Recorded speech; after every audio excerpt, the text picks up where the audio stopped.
En ce jour de 1960, la police de Sharpeville, en Afrique du Sud, a ouvert le feu et tué 69 personnes dans le township noir.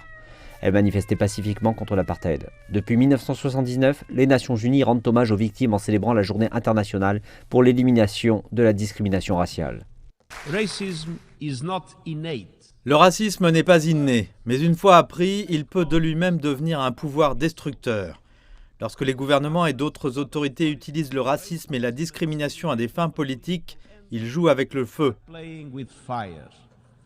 Mais même 75 années après l'adoption de la Déclaration universelle des droits de l'homme, pour de nombreuses personnes à travers le monde, vivre dans une société égalitaire et sans racisme n'est encore qu'un rêve.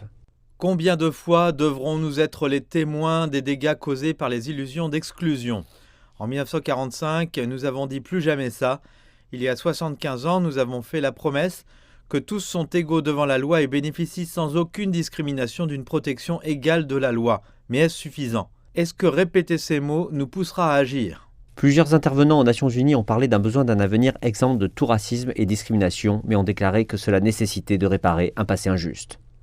Nous ne pouvons pas perdre un autre moment. Nous devons unir nos mains du Cap au Queens et nous réengager dans la promesse de l'égalité raciale.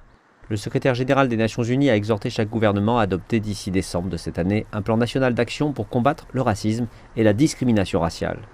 Des personnalités comme Nelson Mandela et Martin Luther King Jr. ont été saluées pour leur contribution à la lutte contre le racisme. Mais l'égalité raciale est encore une chose loin d'être acquise pour des millions de personnes qui subissent l'impact de la suprématie blanche, de la xénophobie et des discours de haine.